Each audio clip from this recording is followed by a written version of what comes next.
Hello, hello, back again. We have another at-home travel workout here from Kinetics, going over our prep, sweat, and breathe portion. As always, you can look at the notes in SugarWOD. There's some written descriptions of the workout as well as additional movement demonstration videos that may be a little bit closer up, a little bit better quality for you to be able to see. But this is a nice just walkthrough of what we're doing. So we're starting with our prep portion today. We threw a couple of fun elements in, mix it up, enjoy this. So 3 to 4 sets. And we're gonna start with 2 minutes of shadow boxing, followed by 10 slow burpees, and then 5 per side shin box get-ups. So some of that stuff may be unfamiliar to you, so we're gonna go through it. The shadow boxing, if you've never boxed or thrown a punch or anything, just have fun with this, right? The idea is that we're getting the heart rate up a little bit, we're starting to loosen up, okay? But we're staying up on the balls of our feet, hands are up, and I'm working, jab, jab, cross, get a little hip action in here. Keep it simple if you don't have a lot in your repertoire. If you have a little bit more and you wanna throw some hooks, some uppercuts, right? You wanna throw a couple combos in there, you can certainly do that. Right? Duck, move side to side, but just use this time, do your best Muhammad Ali impression, have a little bit of fun with this, okay? Movement should be enjoyable and it should be novel and different sometimes, right? So throw that in, get 2 minutes there. After that, we have 10 slow burpees. Make sure as you do these, we're emphasizing the quality of each position, right? We're not just moving poorly, really slow. Right, we're gonna sit in each one of our positions. So I'm gonna start standing, and I'm gonna lower down into a squat. Best squat that I can get to, right? Then I'm gonna step back. In this case, my right foot steps back, left foot is up in this instep lunge. Holding for a second with a little bit of a stretch through my hip. Tall plank position. If I have push-ups, I'm gonna get my push-up in. If I don't, I'm gonna shoulder tap with control. Then I'm gonna step up with that opposite leg. So my left leg was forward before, now my right leg is forward. Little stretch through the hip, and I'm gonna come up and return to the bottom of my squat. Compose yourself, get into a good position, then stand. So again, the tempo on these should look something like this.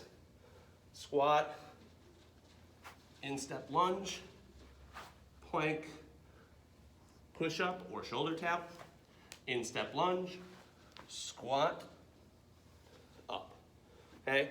Smooth, they don't need to be painfully slow, but don't slop through them and get into poor positions. So the biggest one that we see is the squat, right? A lot of people wanna lower down, and it looks more like this, and they just step back down. It's not a good squat position. Or they're coming back up, they get here, and stand up from there, right? Rather than orienting their torso upright and then standing in a good position. So be attentive to that stuff and make it as pretty as you can. The next one, our shin box get up. Tons of variations you can do with this, but I'm just gonna show you one, and then you can run with that, or you can get creative if you'd like.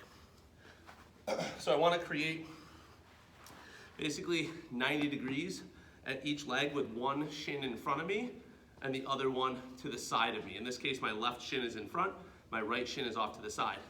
From here, I'm gonna squeeze through my glutes and use my hips to stand up to my knees.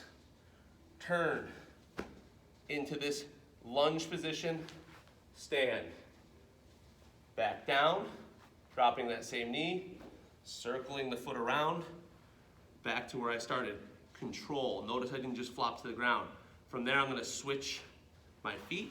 Now, a couple ways, I'm gonna show you for the camera, I'm gonna just pick my feet up. But you can just move here, right? In which case I won't be facing you. You can use your hands as support to help that movement, right?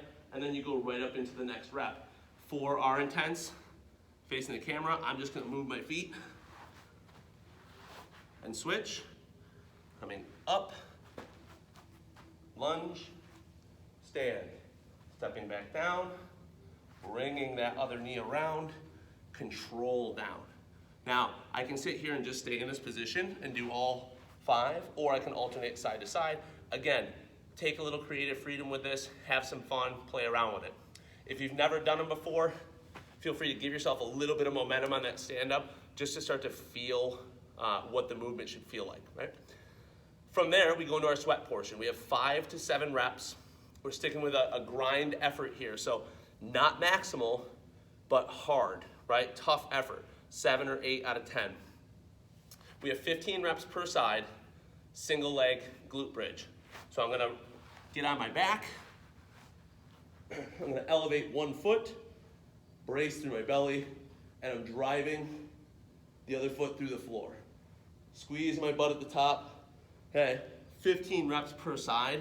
You can certainly take a sandbag or a backpack or a dumbbell and put it across the hip and add some load to this if you are particularly strong in this movement and you want to make it a little bit more challenging.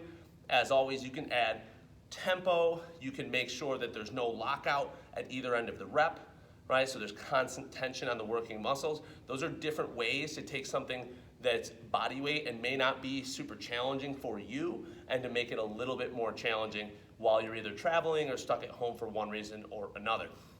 From there, we have our seesaw bent over row. If you have kettlebells, you can use them. If you have dumbbells, you can use them.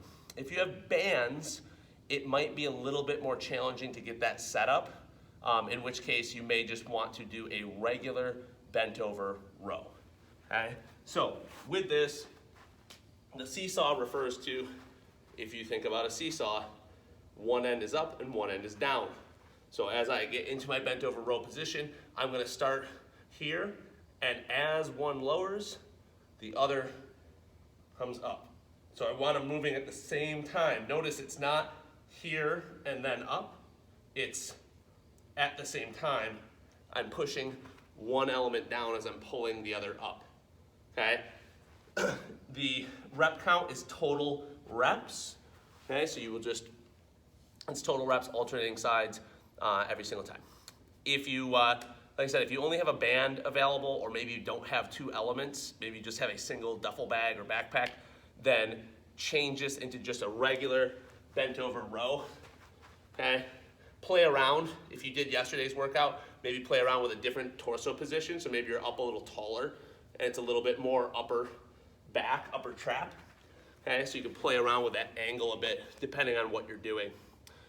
From there, we have 5 to 8 narrow push-ups or diamond push-ups. Okay, from there, we want to look at those hands being kind of inside the shoulders or just at shoulder width rather than just outside. Okay. Other than that, same rules for a push-up apply.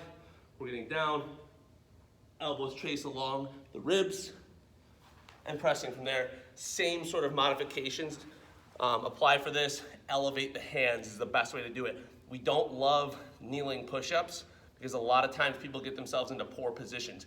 If you don't have an option, the only thing you can do is kneeling push-ups, then make sure when you get set up that we're keeping a straight line from the knee to the neck, right? So if I'm doing my push-ups in a kneeling position, I still want to squeeze my butt and I want everything to move in one plank-like fluid motion versus doing this like butt back thing, right? That's a different movement. It's not going to help translate to regular push-ups at some point, which would be the goal, right? So if you absolutely have to just drop down and do kneeling push-ups, please make sure that you're staying in that nice straight line from your knees to your neck. Lastly, a little bit more creative fun with your movement. We're gonna go 10 reps, standing to seated, no hands, okay? There's a bunch of videos linked in the SugarWOD description, so feel free to look through those for inspiration or ideas, but also feel free to just do this creatively. Basically, the one rule I want you to think about is everything has to be controlled and smooth. So we're not flopping down to the ground, right? We're just coming from a standing position, and it could be something as simple as I'm gonna step back into a lunge, I'm gonna step back into a tall kneeling position, and I'm gonna sit back and then ring myself around, crisscross applesauce, come back up, and I can utilize that shin box get up that I just worked on in the beginning. Here, here, and up, right? If you want to do the sit to stand test, you can lower yourself down to sit cross-legged. Okay, hopefully a little more graceful than what I just did. And then try and come back up from that position. Okay, switch the sides. Again, lowering down. Crisscross applesauce. And back up. Okay, 10 reps there. Again, control and don't use your hands are the only rules of this game. Okay, 10 times you're gonna sit down and stand up. Have fun, guys. Don't just do the two things that I showed you unless those are really challenging for you and you're trying to work on them.